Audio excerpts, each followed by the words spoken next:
I feel like every time we go live, both you and I both freeze. Welcome to Office Hours. I'm Nora. This is Sto, and today we are talking about collaboration and colleagues. The music business, especially, but all creative industries are such collaborative spaces. Relationships are everything. You're always there's no such thing as doing it on your own on multiple levels.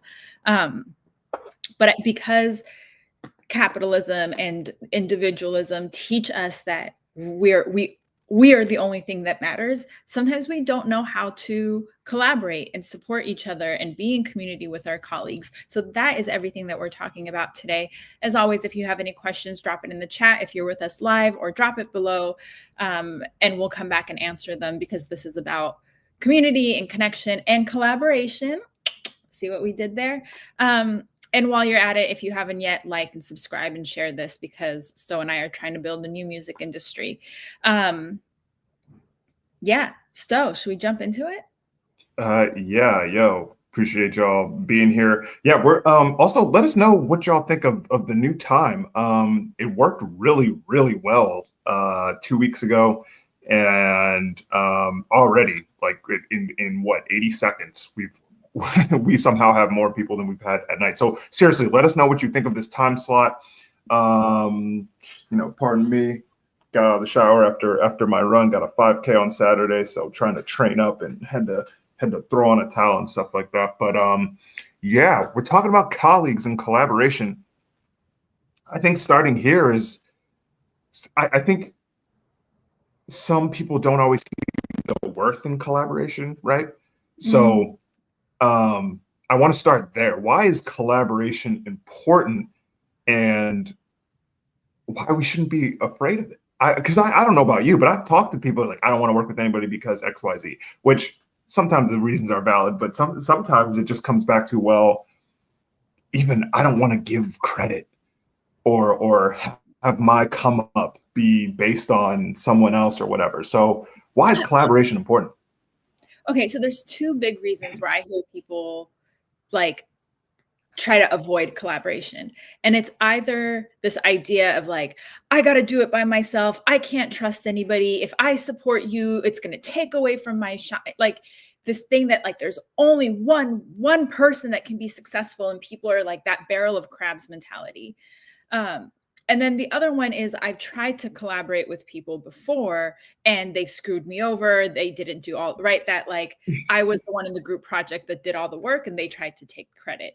And I think in both those cases, I think there's how do I say this? In both those situations, there's ways to kind of hedge your bets and protect the collaboration and build around it so that you do have effectiveness, but there's also kind of safeguards if things go, out of how you want it to go. But the idea, this part, oh my God, so glad you're here with us this morning, Serial Sensei, because even the people who do it by themselves don't really do it by themselves. And anytime I hear someone say oh, I did it on my own, what that really tells me is that is someone who will not give credit where credit is due, where they will be helped along the way. Because again, the idea of a solo entrepreneur is not a real thing, whether it's you have someone taking care of your kids while you work, or it's someone who shared a resource with you. There's all these ways that we're helped, and not acknowledging that kind of help and support also then makes you the kind of person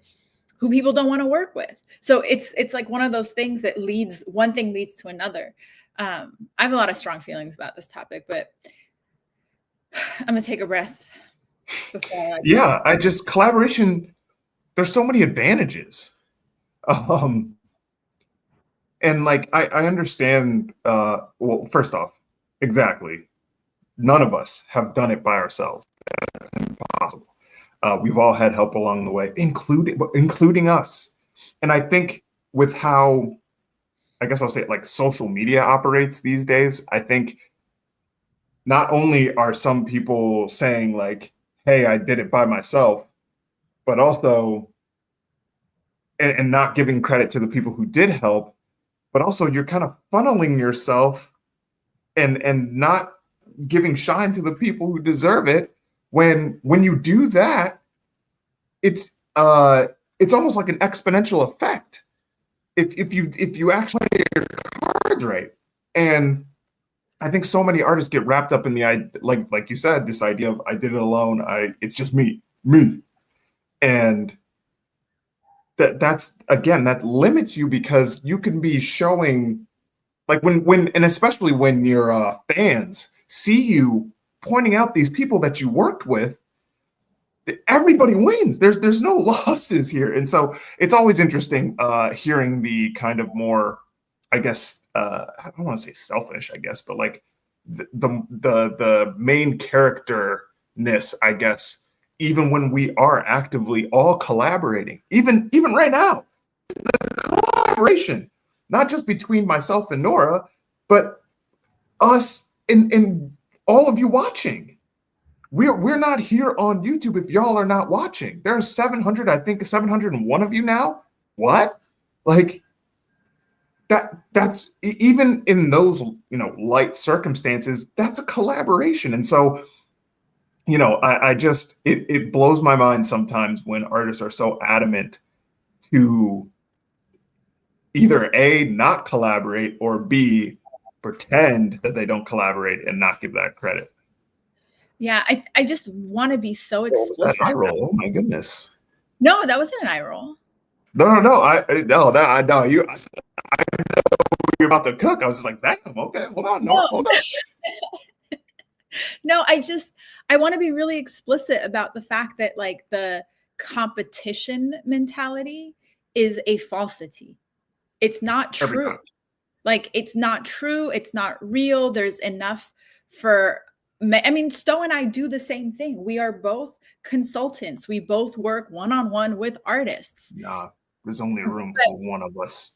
But like, imagine if we were like, no, Sto, we can't work together because people who might come to me are going to go to you. Like so that's only a social construct if you choose to believe it. But the reality of it is that when you're working in a smaller space, and we're like, our real competition is algorithm, is AI, is bots, capitalism, like billions of dollars of backing. So really, our collaboration, when we pool our resources, pool the attention capital that people give us, pool our time, pool our energy, pool like our networks, our fans, our audiences, whatever, that's the only way that we can compete against the system that's designed really to silence voices like ours. And that's true for us, but it's also true for artists and creatives. So you might be selling against someone who is trying to sell the same thing you are, right? You're at a flea market and you're selling stickers and the vendor next to you is also selling stickers. But if the two of you promote together, you're going to get exponentially more people who want stickers and they can buy stickers from both of you. So this idea that like our synergy is so much stronger together. And I think once we can push that kind of thought out of the way, then it opens up space to really start to think about how is it that we can build effective collaborations? How is it that we can stop being gatekeepers and use that ability to share resources? Like be the resource, be the plug, be the person that people go to if they need something, because now you're adding value to the community. And that's another way to grow your reach, your impact, your audience, X, Y, and Z. So I just want to name so clearly before we get into the rest of this episode today that the competition mentality is rooted in the scarcity that capitalism has imposed upon us, but it's not real. And you can choose to just reject that paradigm completely and build a new model that's rooted in community connection, collaboration, all these things where everybody moves further forward together. You've heard us talk about like all the political stuff and we talk about people power. This is the equivalent of that when we're stronger together. It's the most simple way I can say it. Right. And it provides advantages. Like, even with it directly combats the algorithm, period. Like, and we're going to get into this here in a second, but it's just like, if you share what someone else did, you're now introducing that to a completely different, in some cases, a completely different audience that you don't have direct access to. And so I mean, even with me and Nora, like we promote each other because it allows us to reach. And I can't remember, or maybe it was maybe Nora actually said this, where like I think it was Discord or something that we were talking about the other day, where it's like this person led to this person, led to you, you know what I mean? And like that doesn't happen if we aren't collaborating. And so that's how simple it is. And so we are stronger together. And sometimes, you know, I understand like a slight competitive whatever, like I myself am competitive, but like you have to understand that working together immediately introduces you to multiple audiences and stuff like that. And it's just like, isn't that what we want? We want to grow our audiences, not just within our own bubble, but out like into the entire world. Like, so yeah. Jarvix said, "Oh, hey, that's me." And it is, because that's just to share that story real quick. Jarvix joined my Culture Fix Discord, found me through Sto, found Sto through Des, found Des through something else. And so this chain of events where theoretically, like all of us are in competition with each other, but what's actually happened is in our collaborations with one another, Des and I were on a panel together, Sto knows, you know, like in this ecosystem of support that we've built, it's bringing more people to all of us. And I think one of the things, creatives of different kinds, right? By the like way, all the different ways, all the different like, and we've talked about this. We did an episode maybe early on about working with your friends. Mm-hmm. And a lot of what we talked about in that episode, and we'll link it if you haven't watched it. It's like one of our earlier episodes. One of the things that I think is just important is sometimes when we collaborate with people, we're not clear or honest about what our expectations are. So you enter a collaboration and you think that people think the same way that you do, or you think that they have the same work ethic that you do. So part of like building a community of collaborators and like a network of colleagues is the vulnerability of you got to take a risk on people. And sometimes people will show you who they are. And Sto and I both have, I mean, I don't want to make this an episode of like all the ways that I've been screwed over and like learn the hard way about people, but it's kind of inevitable that those things will happen. And and I'm not saying it's okay, right? Like I'm not saying, but each of those moments was it's early. It's only 9:00 here in LA. Okay. I keep forgetting. That's right. That's just because you're at noon and had a chance to like run around the world.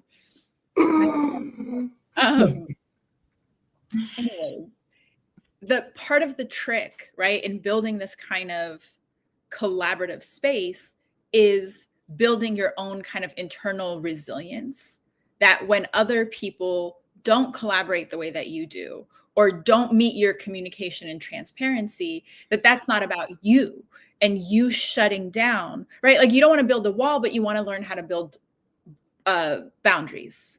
And one of the ways that like boundaries get built in collaborations is sitting down and having very honest conversations about, Sto, what do you want to get out of office hours? Okay, here's what I want to get out of office hours. What capacity do you have? Are we on the same page? Like, and Sto and I have these conversations maybe like twice a year. We do a little check-in. Every year we do like a retreat where we check in about, do we still want the same things? Are we still committed in the same way? Does our system of working work for the two of us? And I think a lot of times, especially in like music spaces, you catch a vibe and then you jump in and do the work, but you skip the conversations. And so one way to facilitate, and it might feel awkward, like we're not used to talking to each other in those ways. It might feel like you're trying to make something that's kind of casual, more serious. But if you can just be low, like there has to be no pressure, but if you can take on some of the thought work around, hey, let's just check in about this. In the same way that if you're in the studio, you're going to write your splits. You're not just going to collaborate and be like, oh, we'll just figure it out when the money comes. You're going to have, I mean, hopefully you're sitting down and like doing your splits ahead of time. it's the same idea that talking about things will prepare you for if the worst case thing happens. And then you can come back and say, hey, I'm not feeling good about how this is going, or I feel like we're not on the same page. Let's check in. Like, really, the whole conversation comes back to competition is not real, and communication will get you so much further. Yeah, and to be clear, like Nora and I have had our moments of conflict and stuff like that. Like it's that's part of it. Like it's everything is not going to, even when you're working with people that you're super close to and stuff like that, like these conversations do have to happen. And like Nora said, like I do feel like some creatives sometimes avoid those conversations and kind of leap into what really is still a I don't want to say emotionally intense, but like it's something, like Nora said, it's something you're committing to. And again, if you're doing this, as an artist and stuff like that, like you're taking it seriously and stuff like that, right? And so part of that is having those conversations. And I can't remember what episode it is, but even with collaboration with your close friends, like yes, contracts and conversations, like yes, that sometimes needs to happen because you never know how things are going to play out. And that's not even on some you're guaranteed to be going up against at some point, and like you never know what's going to happen. Like, and the reality is that's true, but like even when conflict and problems and stuff like that come about, sitting down and like Nora said, communicating, even if it does get intense, like can still lead to a better relationship and a better collaboration where both and we've said this in previous episodes, like it's not about who wins and my side, like I don't want to all this back and forth tug of war shit. It's about, no, we both want to win, we both are working hard on this, so let's make sure we're on the same page so that when things do get rocky, we already know what we're talking about, we already know what we want to do, we already have things in place that we've discussed in the past, so that it's not, because that's the other thing, it's like when you're in mid collaboration and things are happening and splits are coming in and you don't want to have this huge conversation about, oh wait, we didn't discuss this. You don't want to have that on top of everything else that's happening as you're collaborating. So you have those conversations first. You have those conversations now so that when things do get because that's the thing, when you're in the midst of a rollout or releasing music, or it doesn't matter, collaborating for an event, whatever it is, like, curveballs are going to come your way. Personal stuff is going to be happening. Like you want to make sure that everybody is on the same page so that everybody wins. It's not about who comes out on top. It's about we're working together so that we're building the community that we've been asking for and been trying to put together this entire time. And sometimes, yes, that comes with conflict. Sometimes I feel like there's a different word I should use there. I just haven't put it together yet. Well, so I looked it up. It's episode 74. Which is the working with your friends episode. And then we have episodes about like contracts and how to have those conversations. There's two things. I think one is that it also doesn't have to be all or nothing. Think about it like, okay, I'm going to use a relationship metaphor. When you meet someone, you don't just jump into a relationship. You date them for a little bit. You see if your values are aligned, if you see if y'all move the same ways. And collaboration is oftentimes the same way. So you can kind of suss out how people are, take time to get to know each other, and then balance that with a little like leap of faith of, hey, we're trying to do something similar. What does it look like to join forces? I always think of Captain Planet, right? Like when our powers combine, I am Captain Planet. But each of those little kids with their little rings, like had a role to play. They weren't competing. They were stronger together. Or Transformers, same idea, right? I think the other part of it is kind of what you were getting into, Sto, is that conflict is good. So many of us are conflict averse, and I get that. Like we come from all kinds of trauma. The world feels chaotic, but learning to be comfortable with conflict and making conflict generative can be really good for collaboration, right? Like if you can And it's part of, like, in organizational psychology, it's part of the process of how groups form and build like a solid organizational culture. It's like a group comes together, they create some norms, but it doesn't really stick until there's conflict. They call it like storming. And in that conflict, you learn how to trust each other. You learn, and you know this in your friendships. You're like, oh yeah, we've really been through it. It's the ones that you've been through it with that you know are down for you.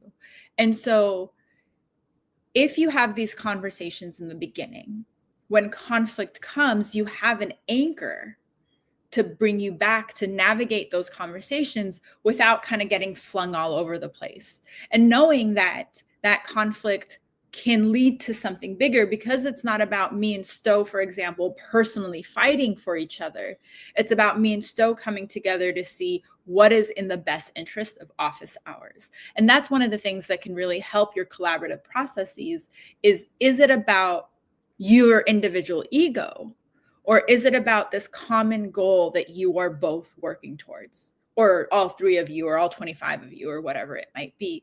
And so setting that common goal takes a little bit of the individualism out of it and allows you to move towards something that will benefit all of you.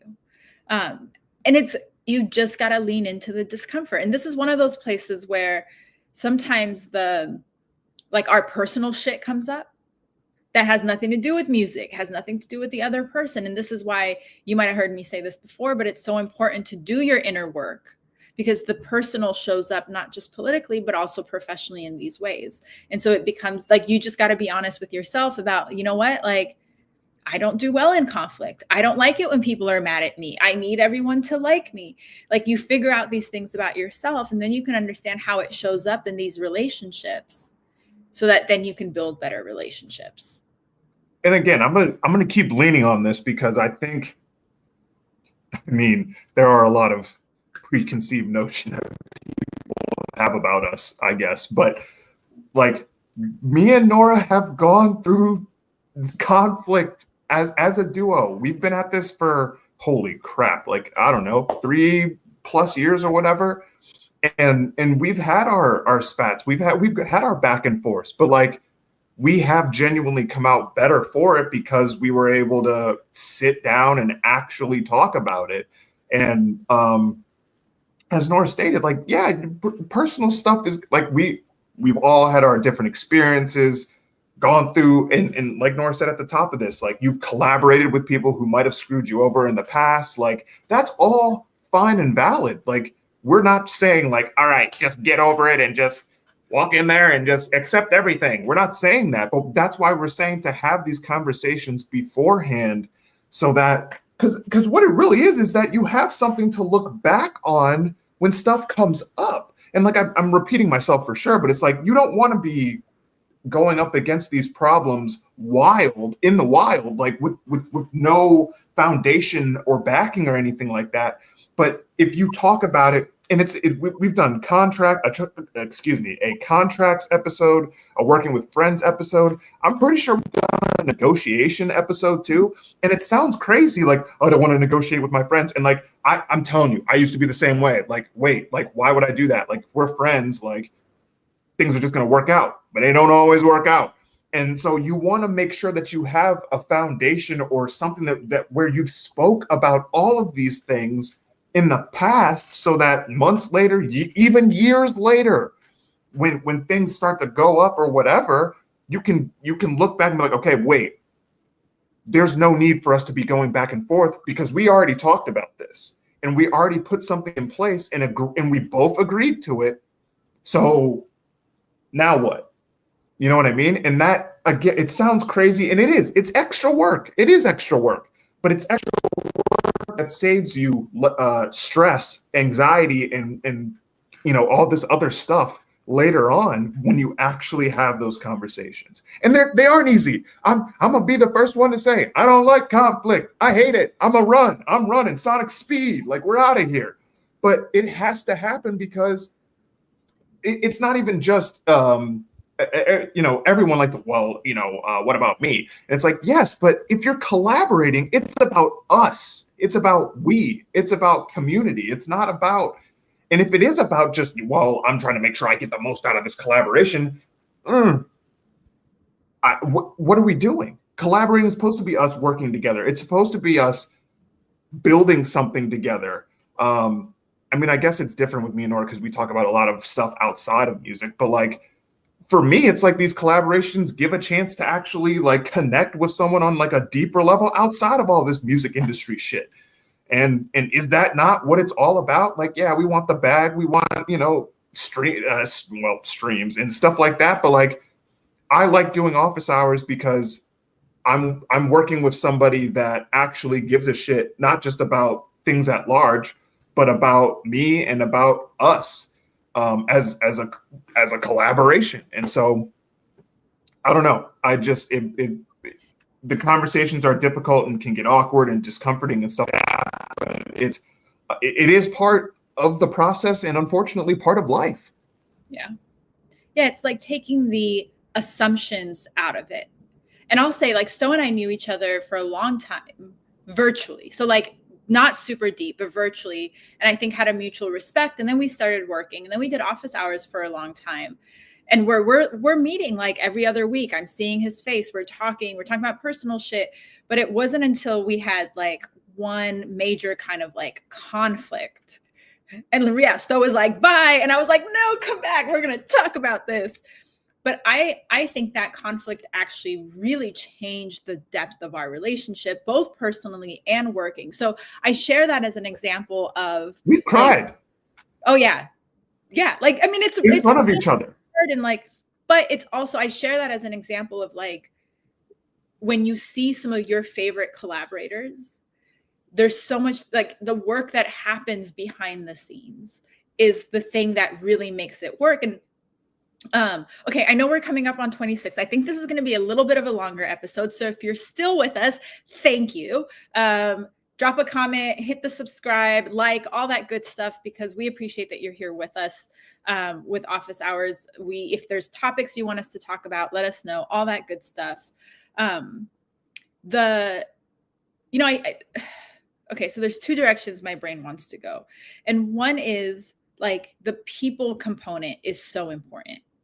When you're collaborating and you're connecting, it's like the people component. And when you think, I had a meeting last night actually with these two artists who are both, musicians from a specific country. And what we're working on, because they're friends, they don't really collaborate together creatively, but they're friends. And what we were talking about is the value of their relationship to people. Mm-hmm. People want to feel connected. People want to feel a sense of belonging. So sometimes it's not even that they like the product that you're selling. They just like the dynamic of y'all's squad. They want to be part of the crew. And so sharing the ups and downs, and I'm not saying like exploit your relationships, but sharing this, hey, I went to support my friend over here. Hey, my homie just released this project and I'm so excited about it. Or those kinds of things have value to your audience, because at the end of the day, what drives humans is our emotion. And one of our most basic human needs is the need to connect and belong. So like this collaboration thing is good for you. It's good for community, but there's also something so core to our like human evolution about it. And I think being honest and communicative about that is also a way to bring people in. Because again, especially now with all the chaos in the world and people are being attacked and it feels like no one's safe, like that shit is real. And so offering spaces of honest connection and community to be like, look, here's how we're navigating this chaos. Your fans want to see that. Your audiences want to see that. The other question that comes up a lot is, well, how do I collaborate when I have no money? How do we do this if there's no budget?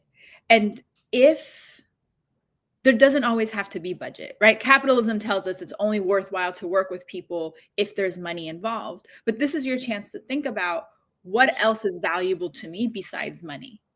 And when you're collaborating, ultimately what you're saying is we're both investing in something that's going to take us closer to our goal. And so maybe you don't do it for money. Maybe you do it for mutual aid. Maybe you do it for service exchange. Maybe you do it because you're both willing to pool your resources to get to another end. But this like, well, there's no budget, I think is one of those myths that capitalism has made a lot of us believe. And we believe it, so it holds us back from collaborating. Oh, I won't work with someone unless there's money.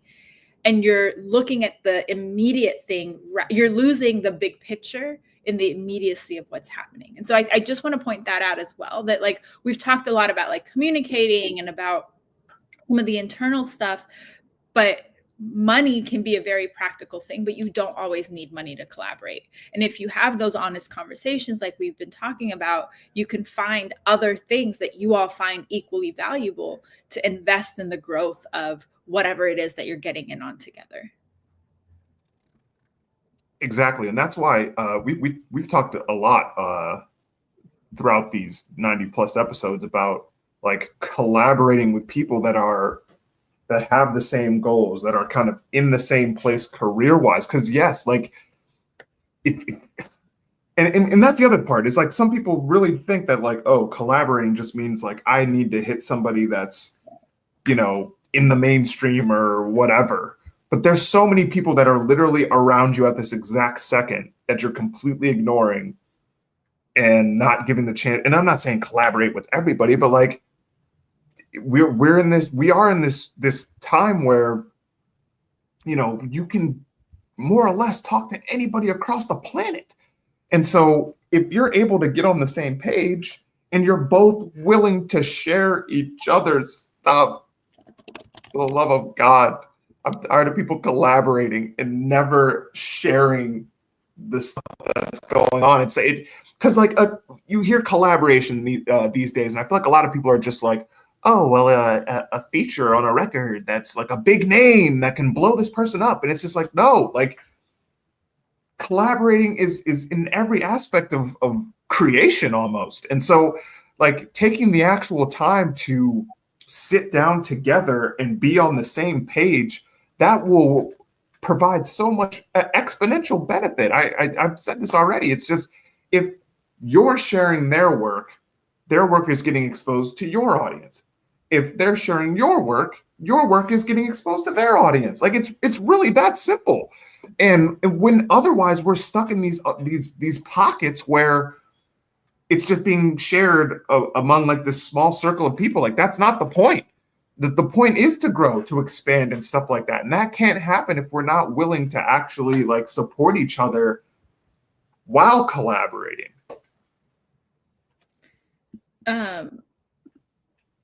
Milan is saying, I'm a student in music management in Belgium, an aspiring professional. Collaborations in Belgian hip hop is something that lacks a lot because the artists here have too much ego to invest in collaborations. I think that's true. And thank you for sharing and participating. I think that's true no matter where in the world we might be. And I have two thoughts in that. One is sometimes it takes a couple people to be the ones that change the culture. Right. I hear this a lot, especially in like smaller markets where they're like, well, everyone's ego, because that barrel of crabs mentality gets cultivated in those kinds of places where people feel like there's less resources and there is more scarcity. And so it takes one person to be like, you know what, I reject this culture and I'm going to build something else. So there's a little bit of that, like being the first person risk. And then what that does is it gives other people permission to then take a risk in collaborating or to check their ego. So that's one way to think about it. And then the other way is look around for, like, because of the internet and social media and access, you can look outside of your immediate community. Who are artists that share your values? Who are artists who share your style? One of the beauty of Europe is y'all are really close to each other, and it's with like an EU passport, you can travel on a train ride. And so thinking more broadly about like borders and these arbitrary limits. So maybe your collaborators aren't in Belgium, although I'm sure you'll find people who are. Or maybe it's other students. Maybe the university has things that they can connect you with. There's all these different ways to find your people. But one of the, I think the first things is to kind of put out that bat signal. And y'all know I hate Batman, but we're going to use that metaphor, is to use, like, put out that bat signal to say, hey, I'm a person that wants to collaborate. I'm a person that wants to do these kinds of things. to find the other people who are thinking like you, who also want to collaborate, but think everybody else has too much ego. Right. Yeah, exactly that. Because I again, I understand that thought, and I think we've all felt like that at some point. But you'd be surprised what happens when you do kind of, put out there that you're willing to collaborate and that you want to work with other people and whatnot. And again, like Nora said, that's just how you get the snowball rolling. And we've seen actually, in multiple different sectors where what starts off as a basic friendship or link or whatever turns into an entire collective of people that are doing good things. And so it is, I understand being nervous about that and feeling away and stuff like that. But you would be surprised, especially in this kind of age, like now, like, geez, 2025, like how much the social network has grown to the point where, you'd be surprised how many people are waiting to see that and are waiting for someone to say something like that. And that they're willing to collaborate. So yeah, definitely put it out there. I mean, it's a little bit of like, we've done episodes and we talk about like you're building your brand, right? Like what kind of artist are you? What kind of music, what kind of music can I expect from you? But it's also like, who are you as a human being, right? Like that's just as important in getting people to know you and like you and become followers and fans and audience members. And this piece about, and so some of that is external to your audience, but you're also building a brand, or what used to be called a reputation back in the day, within the industry, whether that's music or anything else. And so being someone who's collaborative, who's open to others, who's supportive, who doesn't gatekeep, who shares resources, but who also has their boundaries and, respects themselves, that's a brand and a reputation that you can build. And as you do that, it gives people a reason to come to you. And this ties into kind of what we started in the beginning of this episode talking about, is like, what's the value that we all bring to collaboration? Like, because we're not always trying to like clout chase or try to rise up. When we find our peers and colleagues and we rise up together, it's stronger, it's more solid, it's more organic. And so you can be that person who does that. And that's the reputation that, like Nora's really down and easy to work with, and reach out to her. Sto really cares about this issue. So if that's what you care about, you should go to Sto, because then other people will start to refer and recommend you. So it's one of those things where you just kind of be who you are, be authentic, tell the story, share your values, and people will find you while you're also going out to find them. Mm-hmm. Friends, this has been a longer than usual episode, but so lovely to see all of you here. Welcome from Belgium and Oklahoma and everywhere else in the world that you've been hanging out with us, whether you're just lurking or actively participating. Sto and I are both on all the socials. There's a ton of resources on my Instagram, on Sto's Instagram, on our newsletters. So if you haven't, there's links to both of our sites below that I invite you to check out and get more in depth into any of this. If you want one-on-one work, or you want to work with both of us, reach out, and we do business development and marketing and coaching and rollouts and all the things, so that we can tailor some of what we've been talking about specifically for you. If nothing else, sharing this video is so helpful to us and so helpful to you. This is one of those ways where we can collaborate. Right. Because the more people hear this, the more we create a new culture and a new norm around how creative industries and the music industry in particular can be. It doesn't have to be competitive and nasty and grimy, and it can be these ways that we're talking about. And so we just uplift that. And if you have any recommendations that you want about future episodes, please let us know. We try to create things that y'all want to hear and see. And then, as always, Sto and I do this for the love and for the culture. If you want to throw us donations or tips, the CashApp and Venmo are up there. And that gets split 50-50 between us, because Sto and I have had these conversations and negotiated our terms and are, aligned in an agreement with these things. That's all I got. Thank y'all for being here. As Sto would say, drink some water, stretch. Yeah, absolutely. Fantastic. let us know about the time slot as well. Coming. That's a really good of it. Yeah, that's a great idea. We definitely can speak on that. Really means in the artist branding and image. Yeah, we've definitely touched on that in like pieces of other episodes, but yeah, a full episode on that would be is a great idea. Yeah, let us know about the time slot, because honestly, this is 2 episodes now we've done at this time, and they've been really, really good in terms of people coming in and retention afterwards and stuff like that. So definitely let us know, whether in the chat or in the comment section below. But yeah, we'll be back in a few weeks. Yeah, drink water, get a website. Can't get a website, get a newsletter.